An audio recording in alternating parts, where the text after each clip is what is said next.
남편이 자기 아내를 찬찬히 보니까 너무 아내가 쉽게 사는 것 같아 보였습니다. 집에서 천천히 일어나서 밥만 해주면 나머지는 다 자유롭게 시간을 보내는 것 같고, 자기 혼자 너무 나가서 열심히 일하고 너무 여러 가지 스트레스 자기만 받고 너무 혼자 사는 게 억울한 것 같은 느낌을 받았습니다. 그래서 하나님께 기도했습니다. 하나님, 아내와 저를 며칠만이라도 바꿔주시면 안 되겠습니까? 내가 아내 역할을 하면서 좀 쉬고 싶고, 아내도 내가 얼마나 고생을 하는지 좀 알아야 되지 않겠습니까? 사랑이 많으시고 인재가 풍성하신 하나님께서 기도에 응답을 해주셨습니다. 어느 날 아침에 일어났더니 자기가 아내가 된 겁니다. 너무너무 좋았습니다. 출근 안 해도 되고. 그래서 대강 남편을 보내고 애들 보내고 그 자유를 만끽하기 위해 거실에 앉았습니다. 앉았더니 눈에 보이는 게 너무 많은 겁니다.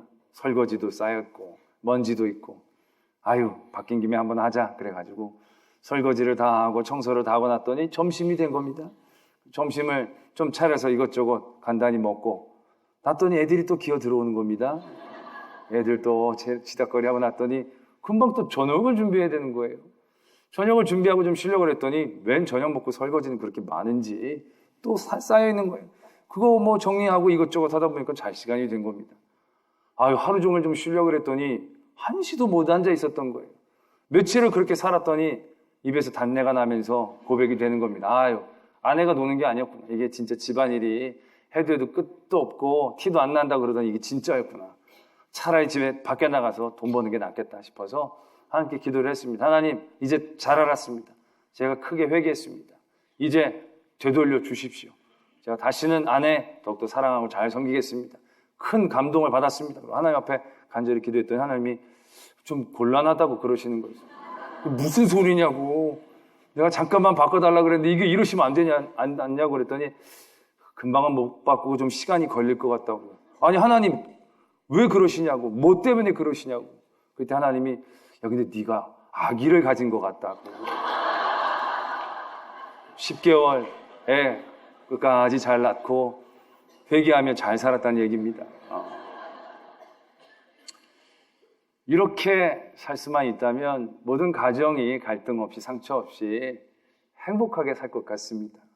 서로가 서로의 자리에서 한 번씩 살아본다면 별로 이해 못할 것도 없고 서로가 서로를 존중하면서 잘 살 수 있지 않겠나라는 생각을 하게 됩니다.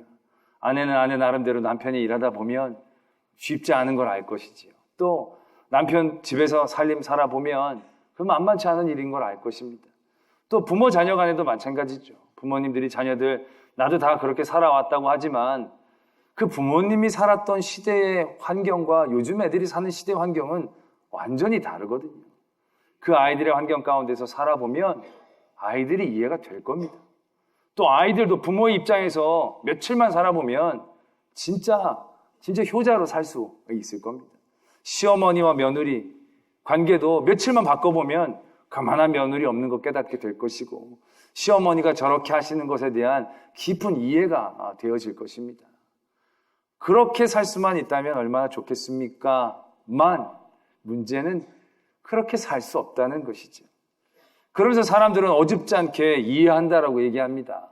내가 아내 입장에서 이해를 하려고 애를 쓰고 남편의 입장에서 살려고 애를 쓰고 아이들의 입장에서 이해하려고 애를 쓰고 부모의 입장에서 이해하려고 애를 씁니다. 그리고 좀 이해하는 척하면서 나중에는 도저히 이해하지 못하겠다라고 얘기하면서 상처 입고 정죄하고 심판할 때를 만나게 되어진다라는 것이지요. 상대방을 이해한다는 건 거의 불가능에 가깝습니다. 남편이 아이도 안 낳아보고 어떻게 알겠습니까? 또 남편처럼 그런 남자로서 사는 삶에 대해서 살아보지 않고 어떻게 이해한다는 말을 감히 할 수 있겠습니까?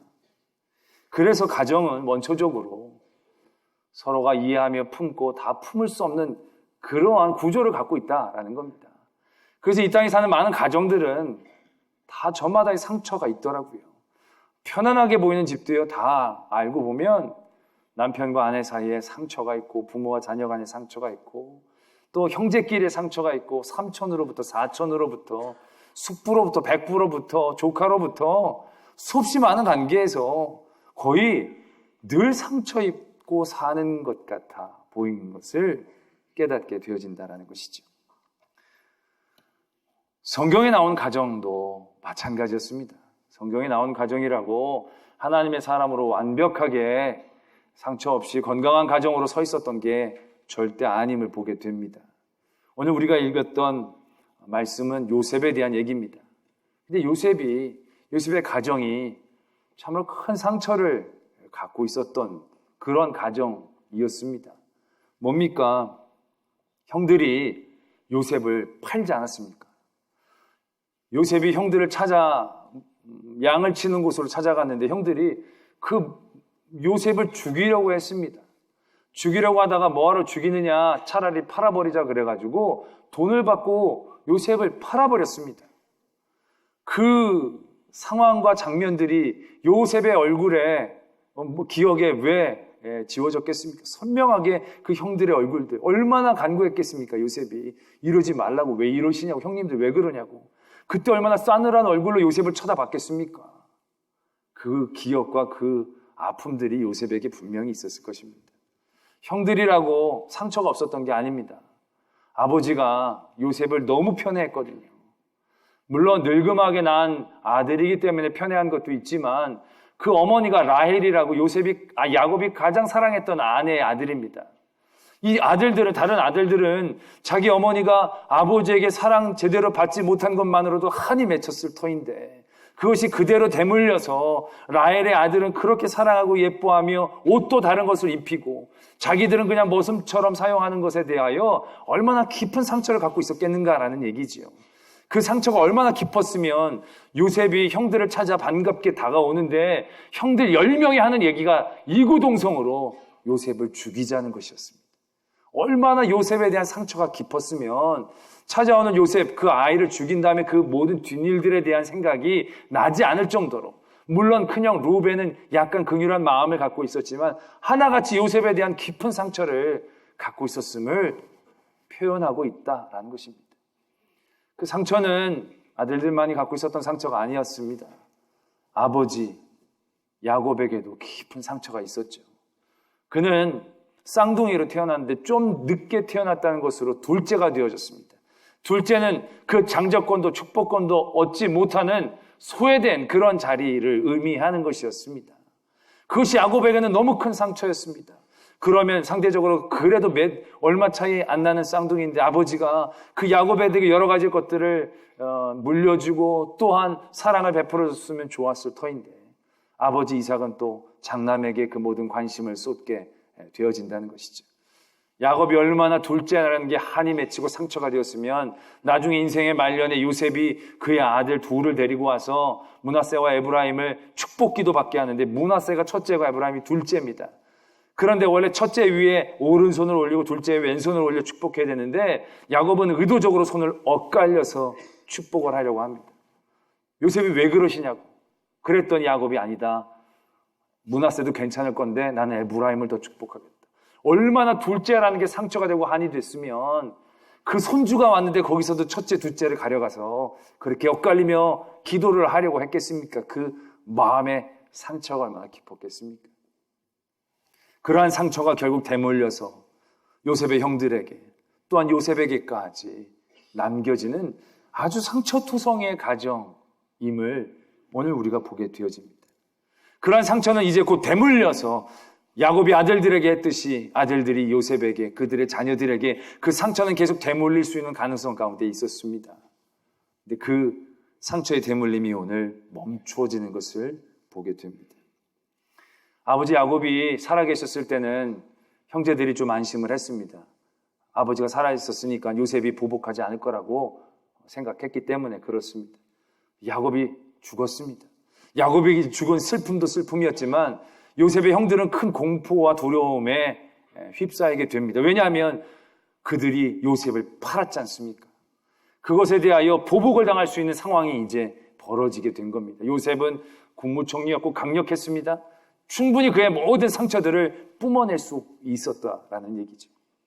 그래서 그들이 요셉의 배 앞에 가서 용서를 구하고 눈물을 흘리며 이렇게 얘기합니다. 우리는 당신의 종입니다. 우리를 용서해달라고 얘기합니다. 근데 그때 요셉이 형제들에게 이렇게 이야기를 합니다. 요셉이 그들에게 이르되 두려워하지 마소서 내가 하나님을 대신하리이까? 이 요셉, 큰 상처를 입을 수밖에 없는 요셉의 마음에 그 상처가 치유되었음을 의미하는 것입니다. 그리고 그 상처가 어떻게 치유되어졌는지, 그 상처의 대물림이 어떻게 자기에서 멈춰지게 되었는지를 요셉이 고백하고 있다는 겁니다. 내가 어떻게 하나님을 대신할 수 있겠습니까? 지금 우리가 살고 있는 우리의 모든 삶의 자리에서의 상처들의 시작, 그 시작이 어디에서부터 되었다라고 여러분들은 생각합니까? 남편과 아내의 상처, 자녀와 부모, 부모와 자녀, 형제들 간에, 고부 간의 여러 가지 상처들이 여러분들은 어디서부터 왔다고 생각합니다. 우리는 가해자로부터 그 상처가 왔다라고 생각할 겁니다. 남편 때문에, 아내 때문에, 자녀 때문에, 엄마 때문에, 아빠 때문에 내가 이 상처를 입고 있다라고 생각할 것입니다. 물론 그 사람들이 아프게 한 것은 사실일 겁니다. 그러나 정말로 상처의 시작이 거기에서부터 온 것이고 그 문제만 해결하면 그 상처가 깨끗이 치유되어지는 게 맞겠습니까? 하나님은 요셉을 통해 그것이 아님을 우리에게 알려주고 계신다는 것입니다. 첫 번째, 가정에서 생겨났던 상처의 이유도 바로 이것 때문에 그렇습니다. 하나님이 계셔야 되는 곳에 하나님이 계시지 않았고 하나님을 대신하려는 시도와 도전들이 있었을 때 가정에 상처가 생기게 되는 겁니다. 아담과 하와 첫 번째 가정이었습니다. 그들 둘만의 가정은 아니었죠. 에덴 동산에 하나님이 계셨습니다. 하나님 아버지가 계셨고 아담과 하와는 두 부부가 있었습니다. 하나님과 아담과 하와는 정말로 복되게 행복하게 살았습니다. 서로의 자리를 지켜가면서. 근데 그때 그 행복이 깨어지기 시작합니다. 상처가 생기기 시작합니다. 왜 그렇게 됐습니까? 하와가 하나님의 자리를 도전하려고 했거든요. 하나님의 자리를 무시하고자 했거든요. 그 하나님의 자리를 우리 둘만으로도 살 수 있다라고 생각하려고 했거든요. 그래서 그 하나님의 자리를 빼앗으려고 했을 때에 그들은 그들의 삶의 주도권을 가지며 행복하게 살 수 있게 된 게 아니었다는 겁니다. 하나님이 계셔야 되는 그 자리에 하나님을 대신할 만한 그들의 시도는 오히려 서로를 불행하게 만듭니다. 아담이 하와를 욕하게 만듭니다. 서로의 관계가 건강한 관계가 되어지지 못하고 섬기고 섬겨야 되는 관계로 전락하게 되어지는 것을 우리가 보게 되어집니다. 야곱도 마찬가지입니다. 둘째로 태어난 야곱, 그에게 하나님은 사랑을 품고 계셨고 하나님의 계획은 이미 진행되고 있었을 것입니다. 그런데 그 어머니는 그 하나님의 자리를 대신하고 싶어 했습니다. 둘째가 소외되는 게 너무 못 견뎌서 그 자리에 하나님께서 인도하실 그 자리에 어머니가 개입해 들어갑니다. 야, 아버지가 에서를 축복한대더라. 그러니까 너는 몸에 털을 붙이고 내가 음식을 해줄 테니까 가서 아버지를 속이고 축복을 받아라. 하나님의 자리를 대신한 어머니가 야곱을 행복하게 해줄 수 있었습니까? 아니었다는 것이죠. 그 야곱은 그 어머니의 하나님을 대신한 자리 때문에 그 집에서 쫓겨날 수밖에 없었습니다. 그리고 나서 외삼촌에게 가서도 수없이 많은 상처를 입으며 살아나갈 수밖에 없었다라는 것을 우리는 기억해야 한다는 것이지. 우리를 괴롭히고 상처 입히는 사람이 있습니다. 분명히 있을 겁니다. 그러나 그러한 상처 입은 그 자리에서 더 잘못을 우리가 저지르고 있지는 않습니까? 요셉이 어떻게 했습니까? 상처 받았죠. 상처 입을 만한 충분한 여건이 되어집니다. 그때 요셉이 이를 갈면서 내가 반드시 갚으리라. 그래서 보디발의 집에서 열심히 일을 한 다음에 신뢰를 받고 그래서 보디발의 재산을 훔쳐다가 야밤에 도주를 해가지고 이스라엘 땅에 가서 몬테크리스토 백작처럼 신분을 숨기고 그래가지고 형들 한 명씩 팔아먹고 그 형을 다 팔고 나면 요셉이 기뻤겠습니까? 그 상처가 완전히 치유됐겠습니까? 그거 아니거든요. 그거 아닙니다. 그런데 요셉은 그의 모든 삶에 있어서의 상처의 그 자리에서 하나님의 자리를 굳건히 지켰습니다. 너무 억울하죠. 말도 안 되죠. 그러나 그는 하나님의 자리를 넘보려고 하지 않았습니다. 그 자리에서도 하나님을 더욱더 붙잡았습니다. 심판은 하나님이 하시는 것이고 징벌을 하나님이 하시는 것이고 그의 길을 열어주신 분도 하나님이시다라는 것을 요셉은 분명히 인정하고 거기에 집중했습니다. 그때 그는 모든 상처로부터 치유되기 시작했다는 겁니다. 형들에게 당했던 많은 상처, 보디발의 아내에게 당했던 많은 억울함들, 또한 술 맡은 관원장에게 받았던 그런 모든 배신의 모습들, 그는 모든 삶에서 그런 모든 것들을 깨끗이 지워나갈 수 있었다는 거죠. 왜요? 하나님이 계셔야 할 곳에 하나님이 계셨으니까. 요즘 이 땅에 많은 가정들, 너무 행복한 가정들이 많이 있습니다. 아버지들, 어머니들, 가정에 충실합니다. 가정만을 위해 사는 사람들 참 많습니다. 그래서 그것이 건강하다고 생각하셔서는 안 됩니다. 가정에 하나님의 자리가 있지 않더라면 그거는 바람 앞에 등불과도 같은 것입니다. 아무 일이 없을 때는 좋게 지내지만 세상이 그렇게 가정을 그냥 둡니까? 여러 가지의 문제와 악함으로 밀가부르듯이 우리의 가정들을 늘 흔드는데요. 그때 하나님이 계시지 않는 가정은 아무리 서로가 사랑하고 화목한다 할지라도 그 위기를 이겨낼 수가 없다라는 것을 분명히 깨달아야 한다라는 것입니다. 인간적인 노력과 인간적인 힘으로 그 당하는 모든 악을 어떻게 이겨낼 수 있겠습니까? 오늘 요셉이 분명히 이렇게 얘기합니다. 내가 어떻게 하나님을 대신할 수 있겠습니까? 왜 하나님이 그의 삶 가운데 그렇게 있어줘야 되는지, 하나님의 자리를 분명히 지켜야 되는지를 요셉은 얘기합니다. 당신들은 나를 해하려 하였으나 하나님은 그것을 선으로 바꾸사 오늘같이 많은 백성의 생명을 구원하게 하셨다라는 것입니다. 악을 선으로 바꾸실 수 있는 분은 하나님 한 분밖에 안 계십니다. 우리가 뭔가 바꾸려고 하지만 그거 바꾸는 거 아닙니다. 그가 뭔가 해결할 수 있는 게 아니다라는 걸 분명히 알아야 된다는 것이죠. 아까도 말씀을 드렸지만 가인이 아벨을 향하여 갖고 있는 많은 분노들, 그는 그가 당한 이 모든 악을 바꾸기를 원했습니다. 이 악을 극복하기를 원했습니다. 아벨의 재산은 받고 내 재산은 받지 않은 하나님으로부터 받은 그러한 모든 대우들 가운데 그는 그것을 극복하고 뛰어넘기를 원했습니다. 근데 자기 스스로가 하려고 했다라는 얘기지요. 그 악한 모든 상황 가운데에서 그가 벗어나려고 안간힘을 썼을 때 가인이 선택했던 것은 더 큰 악이었을 뿐이다라는 얘기입니다. 야곱도 마찬가지 아닙니까? 야곱도 그가 끊임없이 돈을 벌려고 애를 쓰고 애를 썼지만 그는 외삼촌에게 더 많이 속임을 당할 수밖에 없었다라는 얘기지요. 요셉의 형들, 그 요셉을 팔면 요셉에게 당한 상처가 얼마나 깊었겠습니까? 그리고 요셉이 형들의 잘못을 막 이르기도 하고 꿈 얘기를 하면서 잘난 척도 하고 정말 미웠을 것입니다. 그래서 요셉이 올 때 다 죽이고 싶어 했고 그 돈 주고 팔았을 때 돈을 나눴다고 그들이 당한 그 악한 모든 삶의 상황이 바뀌었겠습니까? 요셉을 향한 야곱의 사랑이 n분의 1로 다시 나눠져서 10분의 1씩 그 아들에게 골고루 혜택이 돌아가서 그들의 삶이 편해졌겠습니까? 그렇게 되지 않았다는 것입니다.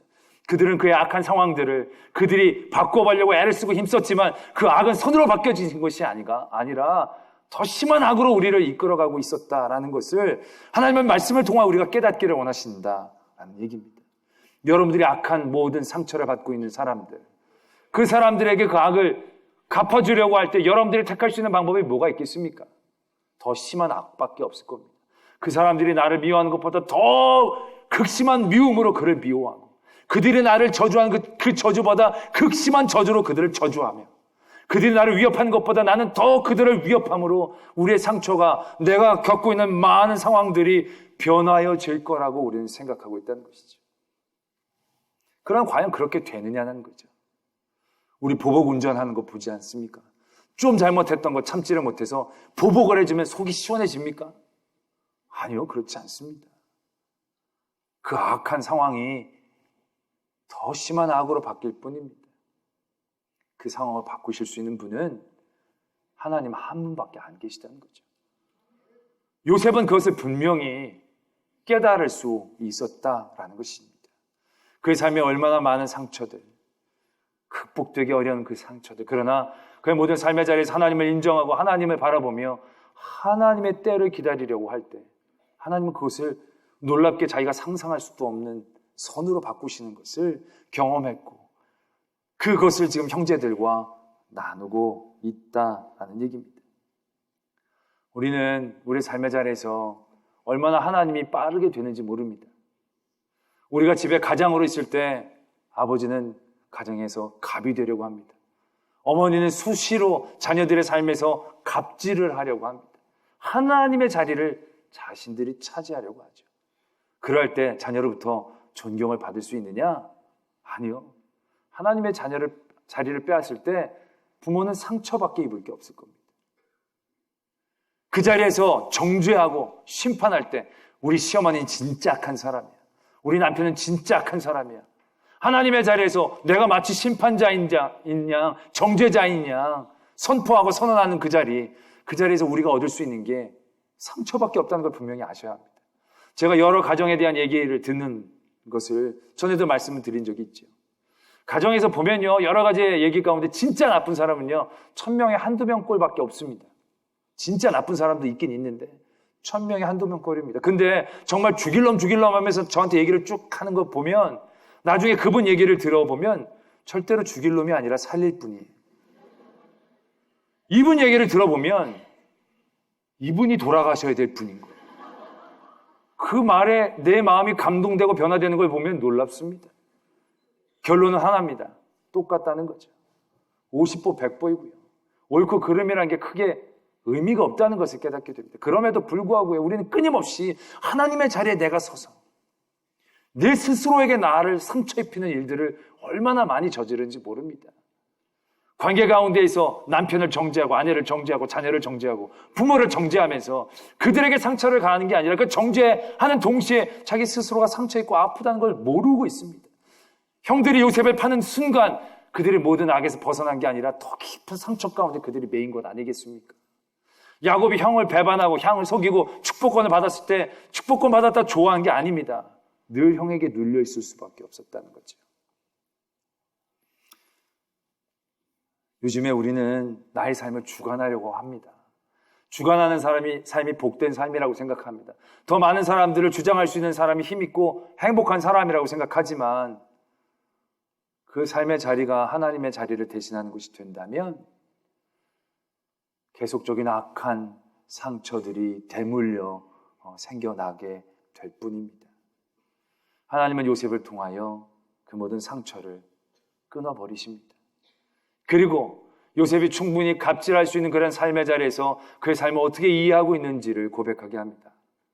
내가 당신과 당신들의 자녀를 기르겠습니다. 다스리겠다는 게 아니라 하나님이 주신 이 은혜의 자리에서 그들을 더욱더 섬기고 아끼는 일들 가운데 제가 헌신하겠습니다. 라고 울면서 형제들을 위로하는 요셉의 모습을 오늘 우리가 보게 된다는 것입니다. 이것이 성도들에게 원하는 하나님의 말씀입니다.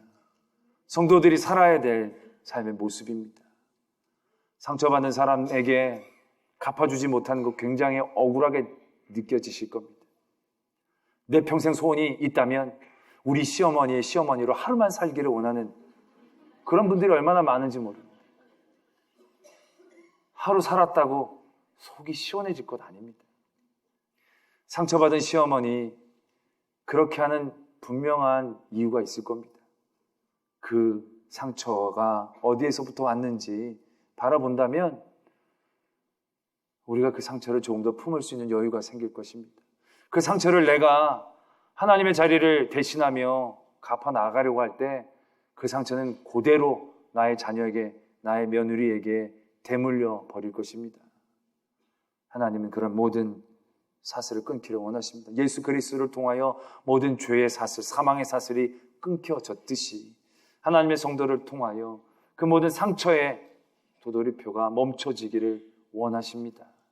하나님의 자리를 분명히 인정하고 정죄하거나 또한 저주하거나 심판하는 자리를 내 자리라고 생각하지 마시고 하나님의 때를 기다리면서 그 모든 상처를 품어안고 이해하려고 할 때 모든 악을 손으로 바꾸시는 하나님의 긍휼의 손길을 경험하는 저와 여러분들이 되어질 줄로 믿습니다.